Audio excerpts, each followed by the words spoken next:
is such a joy-filled lesson.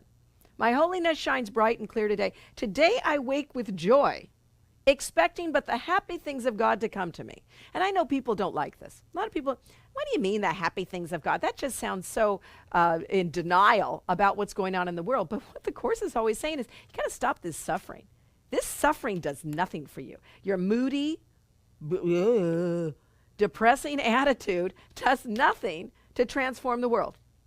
Does nothing. I love the story. You've all heard me, I probably said this one before too, about the two priests that are supposed to touch women, you know, and they're on one side of the river and they got to get to the other side of the river and they're going to go across it, but then there's a woman there. She's got to get to the other side back to her family.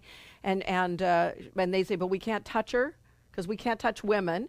And so, but she needs to get home. And so the other priest puts her on his back and he swims across with her.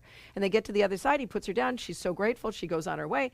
And the two priests go on their way. And the other priest starts getting on this guy's back. And he says, oh, how dare you? You shouldn't have touched her. You know that's against our religion. Now you've defiled yourself and blah, blah, blah, blah, blah. He goes on for a mile saying the same thing. Finally, the other priest who's responded not at all turns to the other guy and says, look, I put that woman down at the bank. You've carried her now for a mile. You know? And it is so true. I think we need to be looking at how much crap we continue to carry. How much crap do we continue to carry from the past into our future? Don't blame someone else. Don't blame your parents, how they brought me up.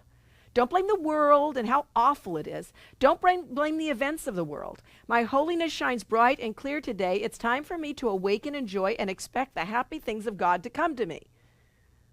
I don't sound very happy, do I? Expect the happy things. Because I am so, you got to get sick and tired of suffering. We just have to stop saying, oh, suffering buys us something. Suffering gives us something. We have to suffer for his name's sake. I mean, you know, I do not think that that is the message of Christ. That is not the message of Christ. The message of Christ is for you to become like the Christ. And his message, you know, we see a very anemic, most things with this, a very anemic Jesus always. It's, I was so depressed and hollow, never very smiley. You know, and then you see a lot of people who especially knew the people of those times, that they were probably very loud and happy people, you know, laughed quite a bit. There's been a lot of speculation that Jesus probably was a laugher. I would think so. You know, I think he probably chuckled a few times at people. Not at them, I don't mean like that. But I think that he could see, we were talking about it last week, the unproductive nature of suffering.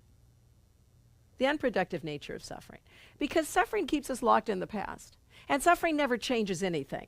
Suffering never stops anything from happening. So I'm not saying that we shouldn't, you know, there are times when we are going to, say, mourn the passing of a loved one or mourn a certain situation or experience. Those are all valuable things that we may need to go through. But to sit and continue to suffer in it does not help us and does not transform this planet and does not help any one of us to accept what God is always extending to us. Today I wake with joy, expecting but the happy things of God to come to me. I ask but them to come. This is what I want.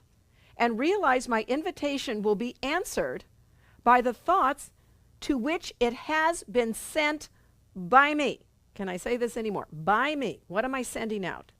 What am I sending out? I ask but them to come and realize that my invitation will be answered by the thoughts to which it has been sent by me. So it's not just saying, I'm going to ask them, but I have to realize that the invitations that is answered are the thoughts that I hold. I can say this, but unless the thoughts I hold support this, it means nothing.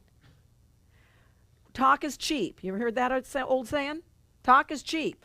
Got to put some action behind this. Got to put some thought behind this. That means I'm not going to tolerate those thoughts in my mind anymore. They are unworthy of a holy Son of God. I'm not going to dwell there anymore.